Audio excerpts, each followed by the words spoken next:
Good evening. I'd like to call the July 14th pre-council meeting to order. Everybody gets nervous. We'll start with roll call. Mayor Girani. Here. Councilwoman Gavin. Here. Councilman Girl. Here. Councilman Hug. Here. Councilman McFarland. Here. Councilman Morris. Here. Councilman Odekirk. Here. Councilwoman Quillman. Here. Councilman Turk. Here. Thank you, Mayor. The agenda for tomorrow night contains a lot of routine information. On the consent agenda is the approval of the meeting minutes. And Councilman McFarland, was there, I think there was an issue that you wanted to raise about that? There was, I was contacted by resident John Sheridan from 1122 North Center Street that the minutes did not reflect a comment that he made at the last council meeting. You'd like to have added to that he also discussed not only the job description of the council, but also the recall ordinance. So if we could have that amended for tomorrow evening. We can do that. Then we have our regular payroll payment, treasurer's disbursements, claims, treasurer report. Our position vacancies that we have that we're looking to fill is a patrol officer position, and then also a public safety dispatcher 1. We are in the process already of putting together a eligibility list for the dispatcher position because we've got a couple of vacancies in that, and as soon as that list is complete, then we'll be able to fill this third additional vacancy. Then item G under the consent agenda is roadway reconstruction programs, and it provides a list of a little over $1.4 million in our use of our state motor fuel tax funds, and also the Illinois Jobs Now monies that are going to be utilized in approximately 7 different road projects, ranging from $109,000 up to almost $364,000 for Woods Avenue. So this is consent for approval of those programs. Under ordinances and resolutions, we've got a request, item 331, which is for a special use permit to allow a thrift store in a vacancy along Jackson Street at 116 East Jackson Street.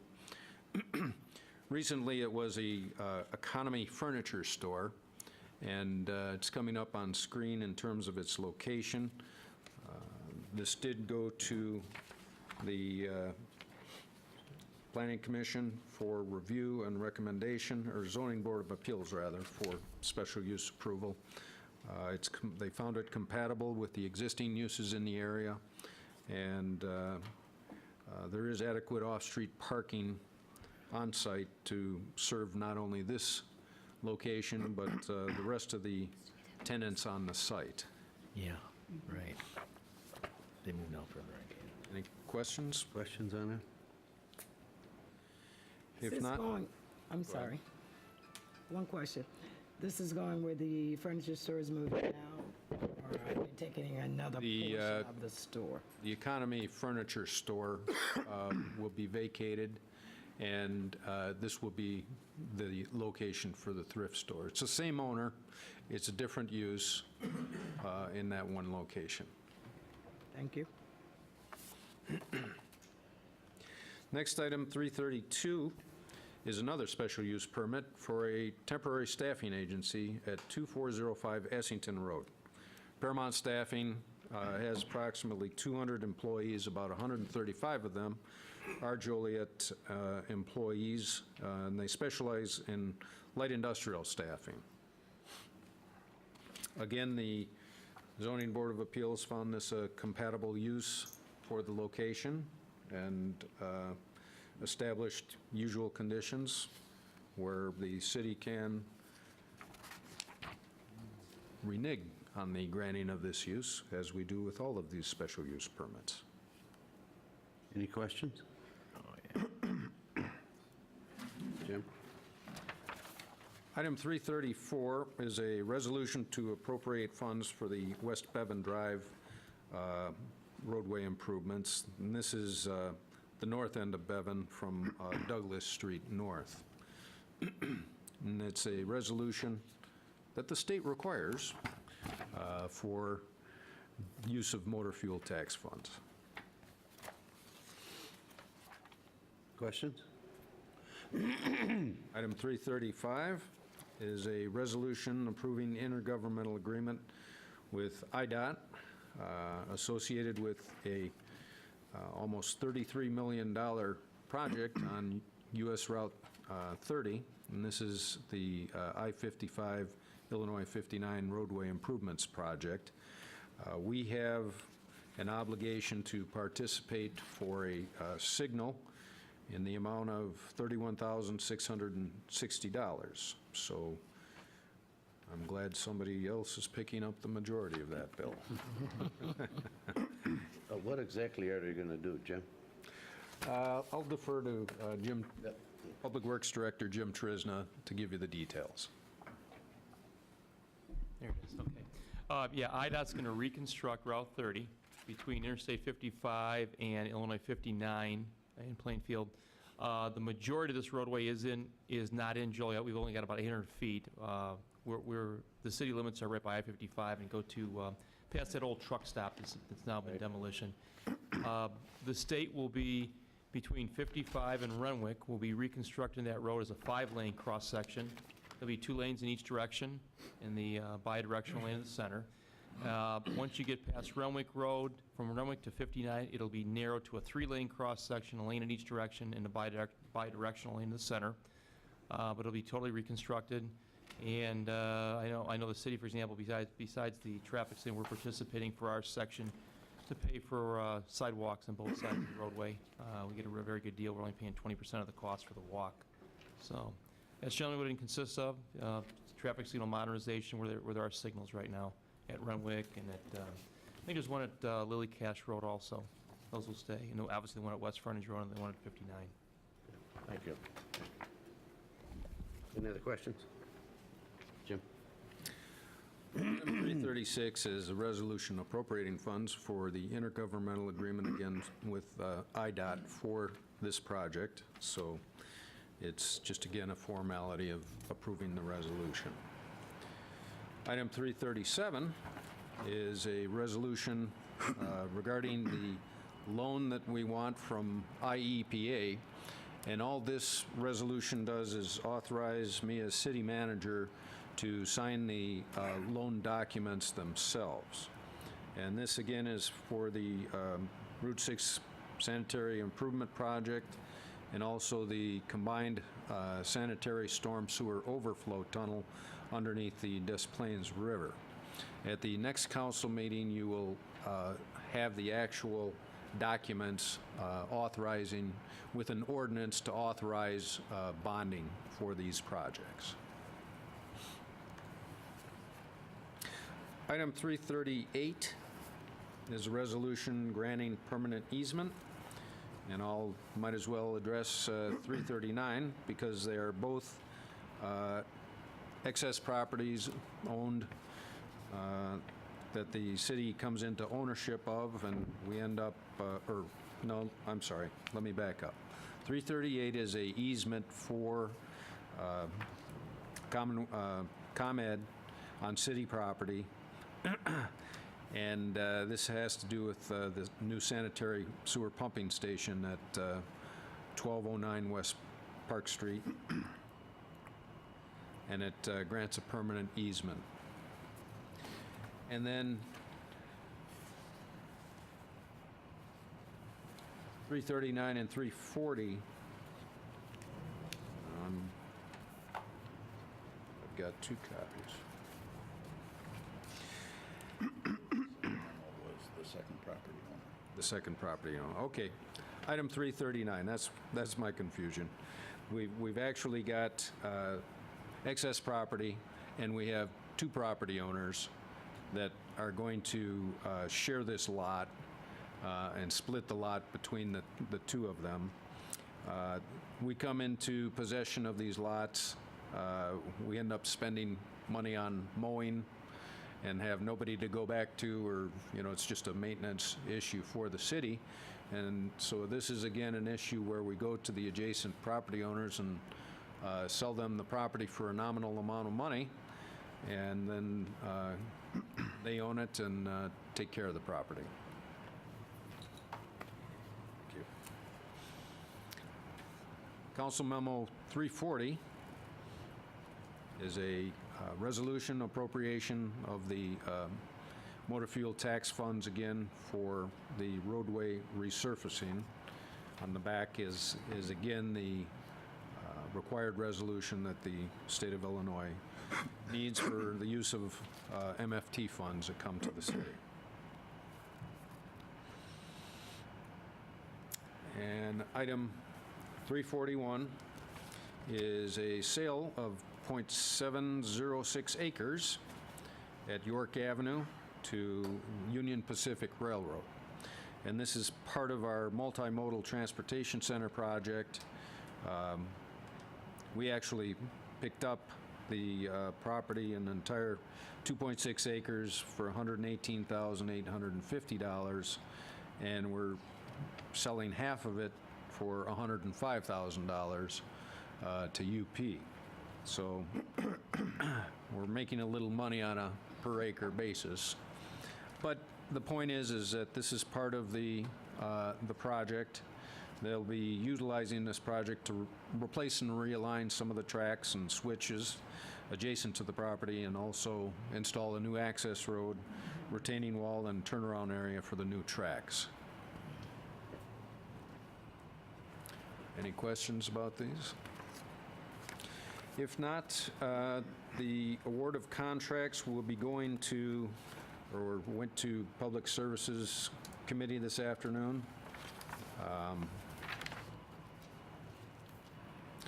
The one thing that I do want to review with you this evening is we have Richard Stukluska, the Vice President of Gallagher Risk Management Services, here to talk about the city's renewal of property and casualty coverage. So I'll turn it over to Richard.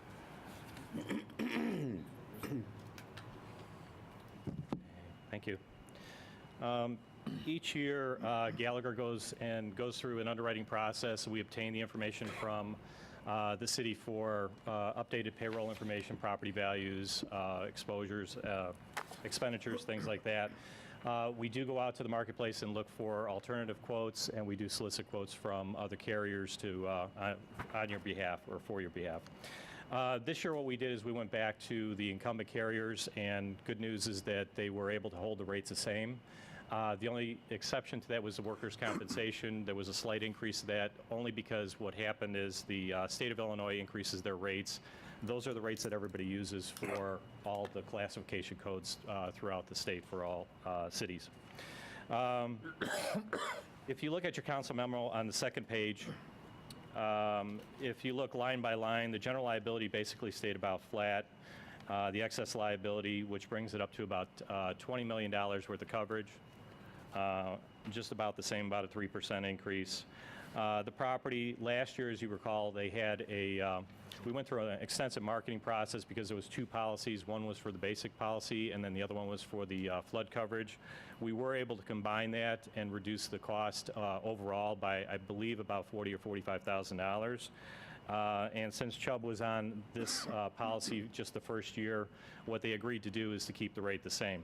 There is a slight difference in there. That's only because the valuation had changed.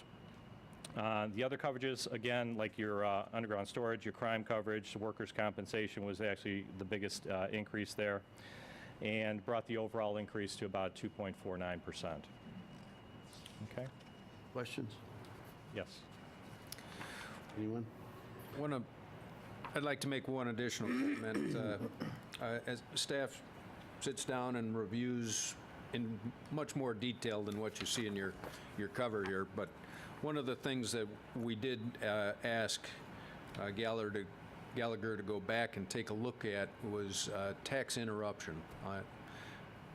Being the new person here, I understand that there was a huge fire at the casino, And during that time period, we're not collecting any revenue.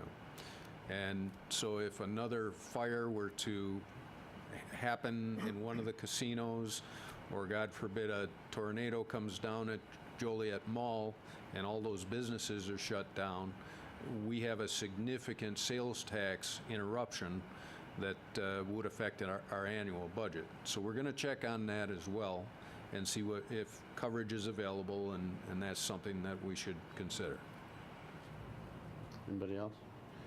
A quick question. Like when we retained Argonaut on our excess liability and so forth, you had said that they actually have been able to stay stable over Yes. last year. Did we also approach, or did you approach other underwriters? Yeah, and I think we talked about this in committee last year too. Because of the policy form that Joliet has, it's very broad. So there's only probably about 6 or 7 different companies that will write an all occurrence form. And we did approach those. A couple of them could not compete with the pricing. Genesis was over $300,000 in premium. Travelers has an issue with the policy form because they only write claims made for your public officials. And then there's a couple other companies we approached. Scottsdale was looking for a little bit more time. One Beacon was looking for a little bit more time.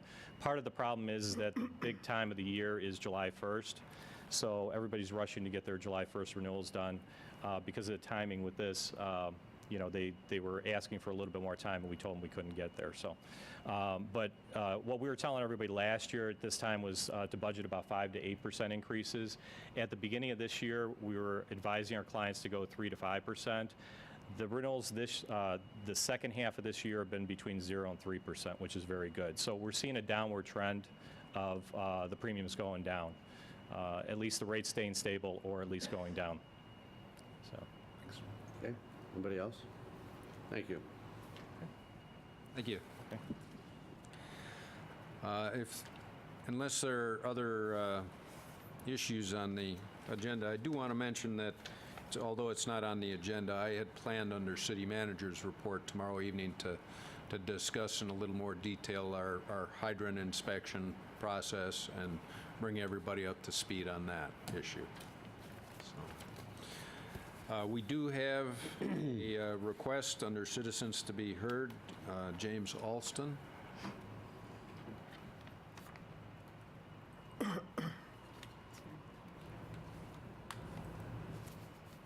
Mr. Mayor and council members, my name is James Alston.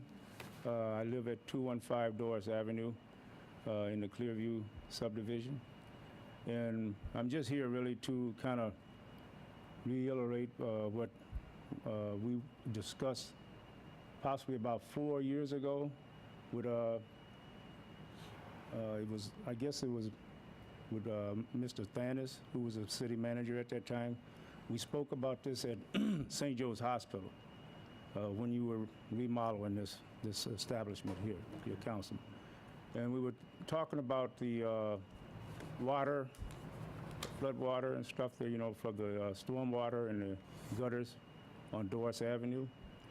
And what went on is that during Councilman Doris' era, he had some of this work done. He had some storm, you know, curves and gutters put in. Well, they stopped the project about at Redder Avenue Court. And we talked about getting this done, you know, to go and finish this, because we still get a lot of flood water during these torrential rains. And Mr. Thanis at that time, he had a proposal that we were going to get this done, start this project 2015. Well, I just want to let you know 2015 is almost here. And that's been a good 4 years now. And I've been a patient person too. You know, we need the storm gutters and the curves. We're not looking for any sidewalks or nothing like that. We need to keep the water off our property.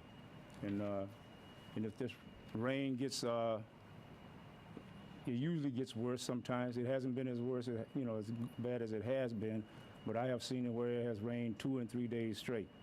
And right now, from the rain that we're getting now, it floods our driveways. And we need to get that straightened out.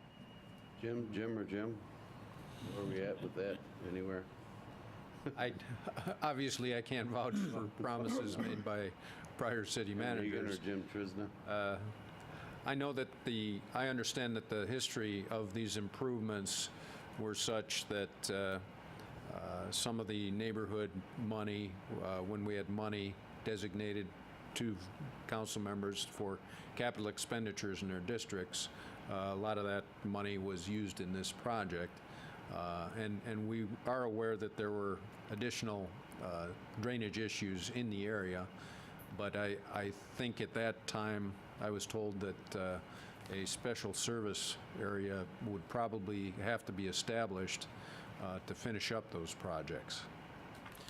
Now, normally, in any given year, the neighborhood could, if 51% were to petition the city to establish that, then we'd go through the hearing process and you know, take a look at the cost and have a public hearing on what the improvements would need to be and how much it would cost and whether or not there'd be any cost sharing between the city as well as the residents. Maybe we can contact the residents and set up a meeting to explain what has to be done in order to move forward with this SSA.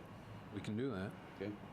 Thank you. Because I do recall, you know, Mr. Thanis at that time over at St. Joe, he said they had the plans and the proposals to do this work on the 2015. What I can Mr. check Hawk is further saying, on that. I don't know anything about what he's saying about this.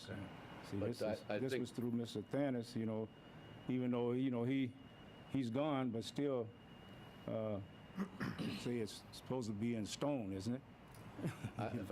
If Some I may, cases when you get what, I think back trying to then. get I'm work sorry. done. Go ahead. Go ahead, Mayor. Back then, every district got a $1.5 million for neighborhood improvement. Yes, I understand that. Now they get zero, so. I know. There's the NIP, you Go to went Plan through that, B. and you don't have that anymore. So we'll get a hold of you, we'll set up a meeting, get a hold of the neighbors, and explain what should be done with an SSA, and we'll go from there. Mayor? Sure. Actually, if I understand you right, Mr. Alston, we're talking about when we had our mobile meetings, like at Central, Right. Right. this will be easy to track down, and thank God for digital. We'll be able to see exactly what the previous city manager said. Look, that would be the fall, if I remember right, folks, wasn't it the fall of 2012 when we were doing the concert tour, if you will? So please go back there and get exactly what was said so that we can keep the commitments we've made to Mr. Alston and his neighbors. I'll take a look at the history deeper. Okay, and there's one other thing. I've called the Public Works a number of times about potholes. Sure. You know, about the potholes in the neighborhood. Now, the winter is gone, you know, and I've called them about there's a couple of potholes that need to be filled, and nobody's filled them. Summer's just about over with, and the winter is on its way again, and the potholes aren't filled. And this is on Ritter Court and Doris Avenue, and also on Helen Avenue, and at the corner of Mills Road. And so Don't say summer's almost over. I'm not ready for winter. it's almost over. Jim Trisna, will you look into that? Yeah, I'll make any comments. There's one last thing if I could add about the project itself. Yeah, again, as you folks mentioned, we do not have a neighborhood improvement program anymore. You know, that was a I understand. great program. So we do use a portion of our motor fuel tax money to reconstruct streets. We try to come up with a 5-year plan, and it's always changing.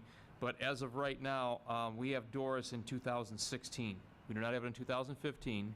We have it in 2016, Doris from Retta, east of Helen Avenue. Yeah, all the way out to Richard Street. We don't go all the way to Richards. We Yeah, have I know it's out toward- we're going to go. toward- We're going to to go the end of- east of end of Helen, Helen. in your subdivision. Yeah, we have a little bit of right-of-way issue. But I'm just saying that I know what he said Sure. at that time. He told Sure. me 2015. Well, as of right now, it's in 2016. It's set up for. Okay, so we're steady backing up on us. But thank you anyway. Thank you. Thank you. We do have a request for closed session to discuss personnel and pending litigation this evening. Any new business, not for discussion, before we do that? Is there a motion for executive session? So moved. Second. It has been motioned and seconded to go into closed session to discuss personnel, collective bargaining, land acquisition or conveyance, pending or threatened litigation, after which the meeting will be adjourned. Councilwoman Gavin? Aye. Councilman Girl? Aye. Councilman Hug? Aye. Councilman McFarland? Aye. Councilman Morris? Aye. Councilman Otterkirk? Aye. Councilwoman Quillman? Aye. Councilman Turk? Aye. Mayor Girani? All right. Keep it moving. They had a drink problem.